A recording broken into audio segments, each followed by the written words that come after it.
What's up, everybody? Thanks for watching today, baby.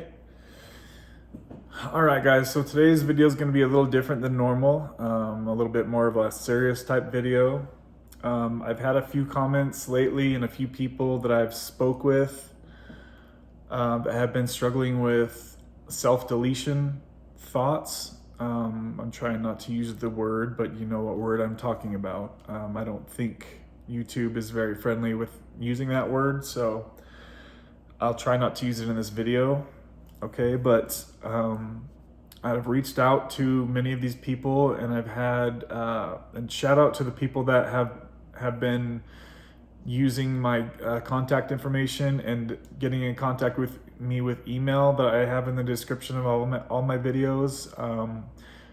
If you feel like I can help you somehow, either via a phone call or a Zoom chat, if you think there's anything I can help you with, feel free to go in the links, follow the description. The fastest and easiest way to kind of, I guess, book a call with me would be to go through the clarity.fm account. Okay, guys, that sends me a text immediately when you guys request that. So that's the fastest way to get a hold of me. If you just have a quick question or something, just send me an email. But otherwise, check out the other options. Okay, I've done some Zoom calls with some of you.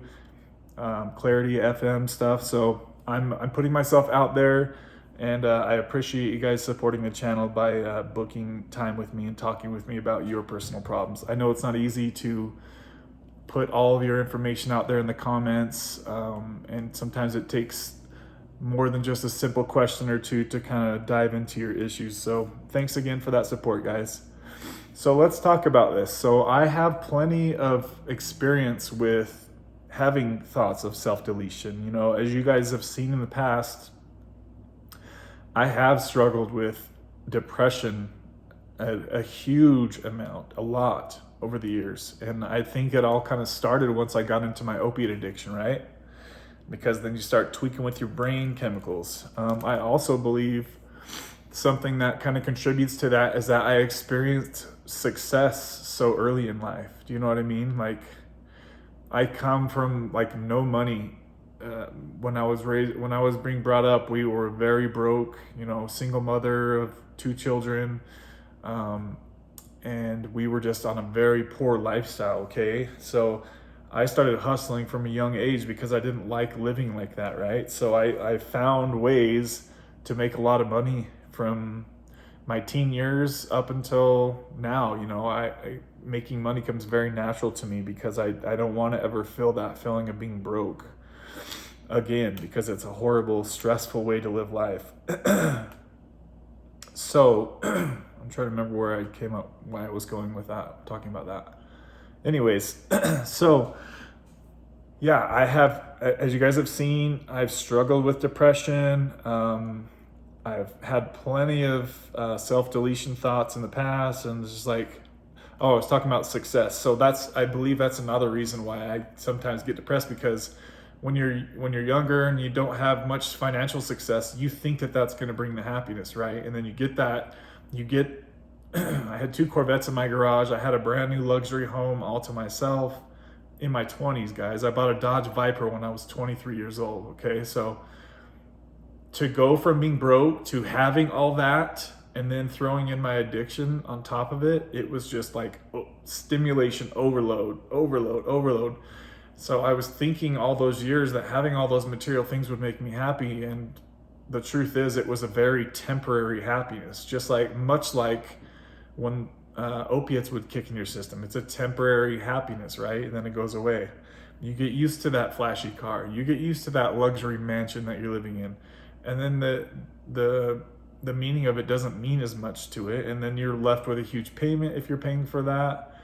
Or it just loses its cool, and it's just like another thing you have to worry about, keeping the house clean or whatever it is. You have to pay insurance on the expensive car.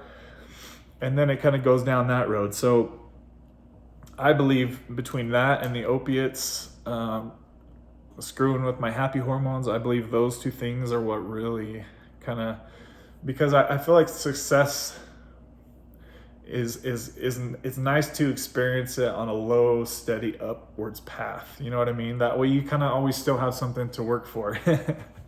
And you don't like get sick of the material things like I was getting. I was just getting bored with them. I was like, I thought that this would bring me much more fulfillment, and it didn't. Oh gosh, we're already 5 minutes into the video. All right, let me get on with it. So I just wanted to touch real quick. So I know a lot of people in our world right now are really struggling with depression, thoughts of self-deletion, and I think it's something to talk about. If you guys are struggling with this, it takes a real solid person to openly admit this to a person like me on the internet, or to put it in the comments. You know, I want my comments to be a place where people can come for support and not feel judged. Do you know what I mean? We're all suffering through this together. With the virus and stuff coming out, I know that put a huge damper on a lot of people's lifestyles, right? So I know that doesn't help. The winter is dragging on, the cold months, you know, we're getting towards the end of it, guys. So I just wanted to say real quick too that this is totally off topic. So if a person is, say, taking kratom or painkillers, right, say for several years, and then they switch over to Suboxone for, say, a couple weeks or a month, and then they stop taking Suboxone, they think that a lot of people are thinking that that's the Suboxone withdrawal. But the truth is, you never paid the piper from your kratom or your painkiller withdrawal, right, guys? And I think that's where a lot of the Suboxone stigma comes from. Is I've seen it time and time again. Suboxone, one comment just recently said, Suboxone is 1,000 times harder to come off of than regular opiates. I just shake my head when I see that, guys, because you didn't come off the opiates. That's why you took the Suboxone, right? Because if you did come off the opiates and you let your brain heal, why would you have got on Suboxone? So 99% of the times when people say that, they never went through their opiate withdrawal, guys. Suboxone it's going to do the same thing. Opiate withdrawal is opiate withdrawal, guys. Whether it's hitting you all at once from a fast acting medication like painkillers, or if it's going to drag out a little bit longer and take a little longer to kick in like Suboxone because of a long half-life, it's essentially going to be the same thing. So please, guys, whoever's saying that kind of stuff in the comments, talking about how much harder Suboxone is to get off of than regular opiates or heroin or anything else, guys, just think about what you're saying before you say it. We're trying to end the stigma of Suboxone, and putting comments like that is not going to help anybody end the stigma of Suboxone. So basically, in that situation, the person gets on Suboxone for a month and then they try to hurry and rush off of it, and then they're freaking out. It's not from the Suboxone. It's from you never paid the piper from taking kratom all those years, or painkillers all those years. So just keep that in mind, guys, that not to just blame the Suboxone for that. It's just the fact that you still haven't went through your withdrawals, okay? Just something I wanted to note there, because a lot of people are confused by that part of it, and they think it's just Suboxone withdrawal when it's not. It's not just Suboxone withdrawal. Yeah, it's contributing to it, of course. But I really wanted to touch on this real quick because I don't think this is talked about a lot. In my personal experience, and remember, guys, none of this is medical advice. I'm not a doctor. This is just me sharing my experience and helping you guys try to find your way to sobriety, okay? So in my experience, there is a one more major difference in a person living on low dose Suboxone. And for this example, I'm going to say anything probably 3 milligrams and below. To me, I consider that to be low dose Suboxone, somewhere around 3 milligrams and below, right? Anything over 8, 16, 24, anything really over 8 milligrams, to me, guys, remember, everybody's situation is different, so keep that in mind. Everybody's tolerances are different. But for me, whenever I would take anything like that, 8, 16 milligrams, I have experienced taking 24 milligrams a couple days. I actually still have notes on this. But anything I would take over 8 milligrams, guys, I was in a zombie mode. All right. And when you're in a zombie mode, you're going to feel depressed. You're going to know deep down in your conscious, you're going to know that you're going the wrong way with your recovery. And this is if you're trying to seek recovery. Okay. This is if you're planning on trying to get sober, and you take a high dose of Suboxone and you feel foggy and you feel dull and you're sleeping. I was sleeping 13 hours a day. It just put me in a zombie state, right? And then I was taking 2, 3, 4 hour naps on top of that. As soon as I would take my dose, so I would wake up, I would take my dose, and it would knock me back out. I would take a 4 hour nap right after I just got done sleeping 13 hours, okay? So you're depressed, you're laying in bed all day, you're not getting all the stuff done that you know that you need to do to feel like you're progressing in life, right? So that, for me, it's different. Some people get energy off of Suboxone. Some people get really tired and sleepy and foggy, and that's me. It's just like painkillers. Some people get energy and a buzz, and some people get tired and dull. Just like, what's it called? It's that ADHD medication they say it's like legal meth, I guess, or something like that. What's it called? You guys know what I'm talking about. But a lot of people that can calm down, and for me, it makes me crazy and my heart goes wild and it's very stimulative, right? So it's different for everybody, guys. So keep that in mind as you hear me say this stuff, right? There's to see me as 16 milligrams a day versus 2 milligrams a day. It's a night and day difference, guys. It's a totally different person. It's a totally different experience. My constipation is majorly, horribly bad on higher doses. I mean, horrible, guys. Sex drive is horrible. It makes me want to just lay in bed and shut the world off. I remember specifically when I got back on a higher dose of Suboxone, the only person I would talk to was Rock and Roberta. I wouldn't talk to my family. I wouldn't talk to girls I was dating. I just shut the entire world out, guys, and she was the only person that I talked to at the time. For something about her, she could still maintain that line of communication with me when I shut the entire world out, right? Because for some reason, I self-guilt myself so bad when I'm taking higher doses of stuff like that, right? So I'm sure a lot of you can relate. Maybe not everybody self-guilts, but I know a lot of you guys are. And like I said earlier, it's just, in your heart of hearts that you're going the wrong way with your recovery. So if you guys are feeling very overwhelmed or very tired, or if you are getting high from Suboxone, that is a possibility. If you're getting anything like that, chances are you're going the wrong way with your recovery and your dose is too high. So some doctors out there are copy and paste. Start them off at 16 milligrams, start them off at 60 milligrams. Even though I've told you guys a story before, my best friend's wife, she was on 40 milligrams a day of painkillers, right? And I told him to tell the doctor when they first went in, do not let them prescribe you a high dose. And I even recommended try to start with 2 milligrams. And the doctor made her take 16 milligrams, guys. And that is why we have Suboxone stigma, right? Because her husband freaked out when he seen her because he said he couldn't drive a car to save her life. She was so zonked out and out of it because 16 milligrams of Suboxone for a person who has a 40 milligram a day of painkillers, that's horrible. That's horrible, horrible, horrible. I mean, that doctor still frustrates me. I know there's a lot of doctors out there that wouldn't do that, and especially where she was asking to be started on a lower dose, right?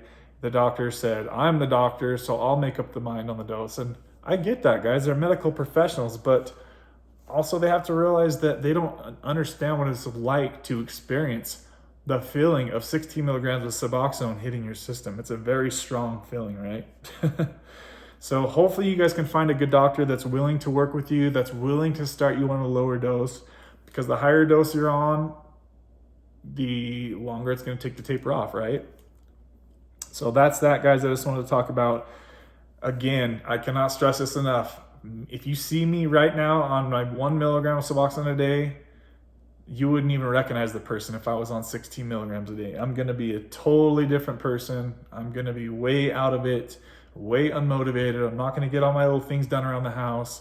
Dishes are going to start piling up. And I'm going to be really depressed because I know that I'm not progressing with anything, okay? So keep that in mind. Now, on the flip side of it, okay, you can also get depressed and thoughts of self-deletion if you're rushing off too fast, if you're tapering too fast.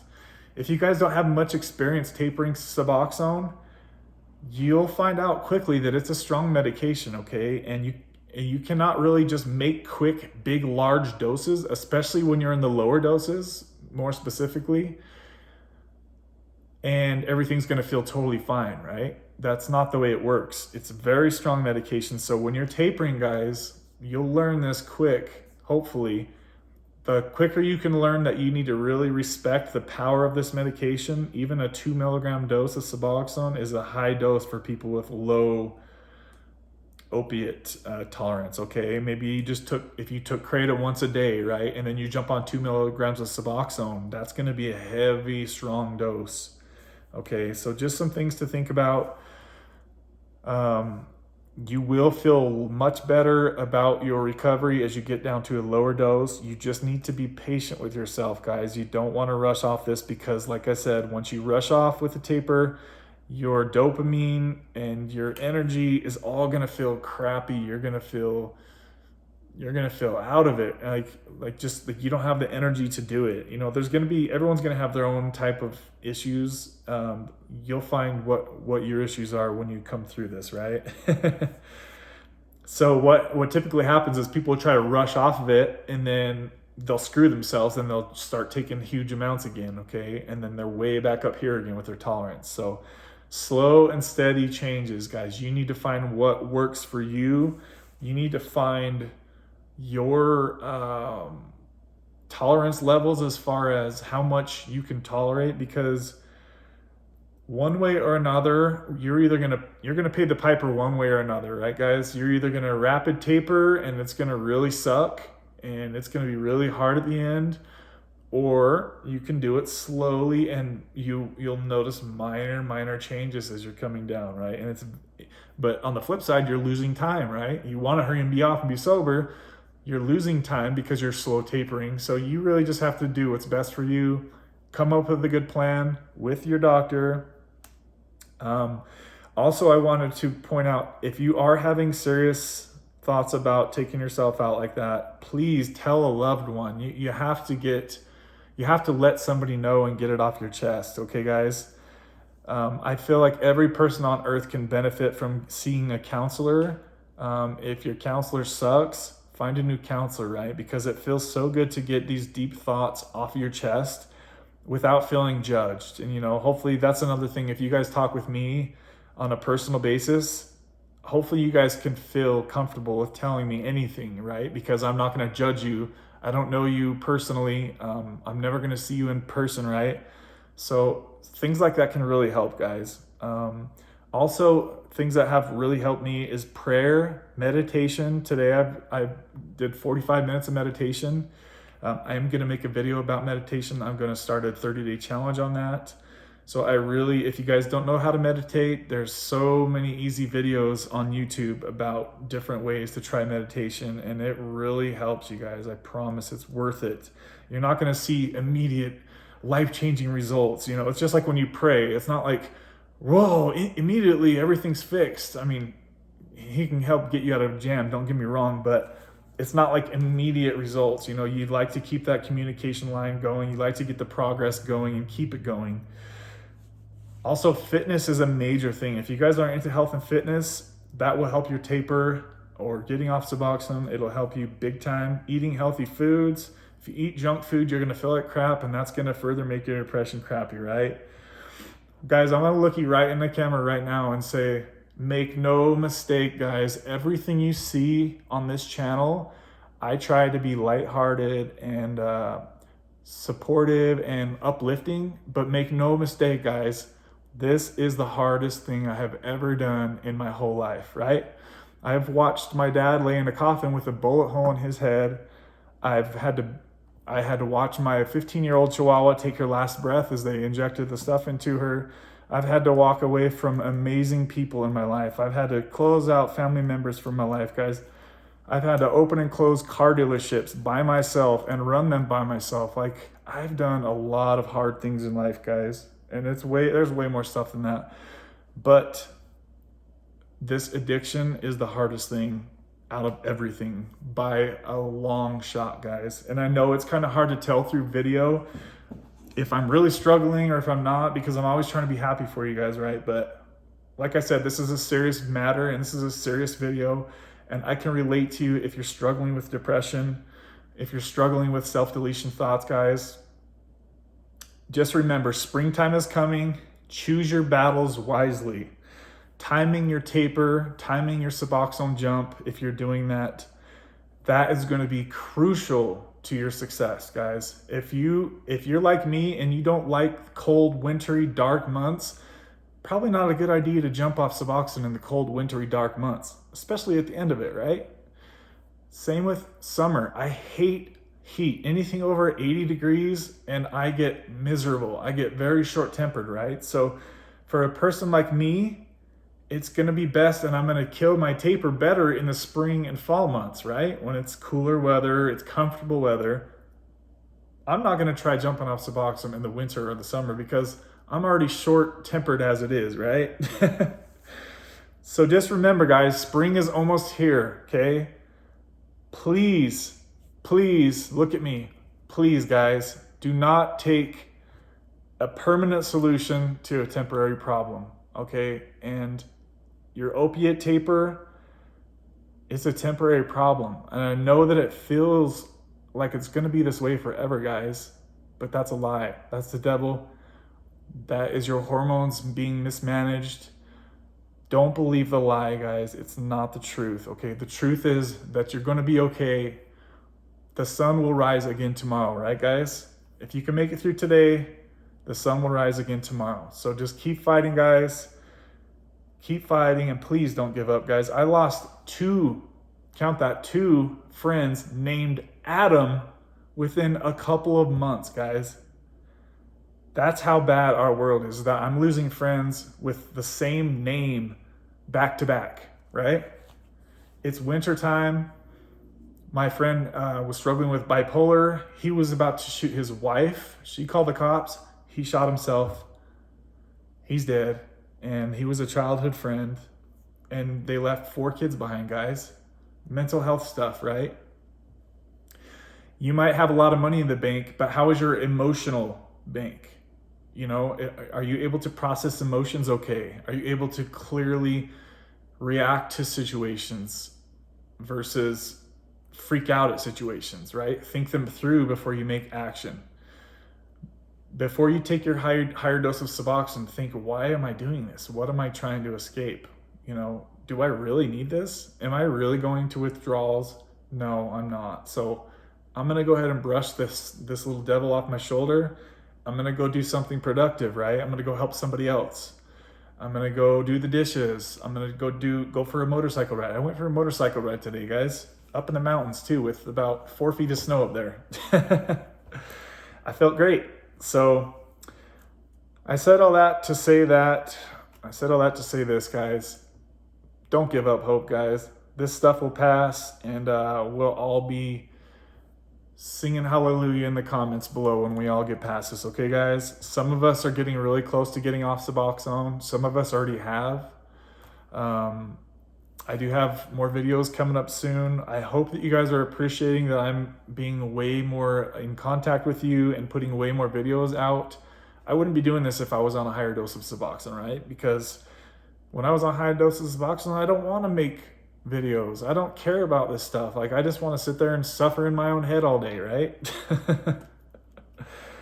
So yeah, thanks to you for the guys that are supporting me again by booking my time to talk with me about your issues. I hope that I'm able to offer you some solutions and different ideas. Again, check out the description box below, guys. If you need to contact me, the fastest way to do so is by booking my time on clarity.fm. That will send me a text immediately and I can set up an appointment to talk with you, okay? Just keep in mind, guys, I'm not a doctor and it's not medical advice. It's just one addict to another trying to help you find your way through, guys. I'm no pro here, but I have a lot of experience, okay? So if you think that I can help you, feel free to do that. If not, continue to follow along the journey, guys. I hope you guys have a great Friday. Here's 25 minutes. Take it easy, guys. Fight this shit.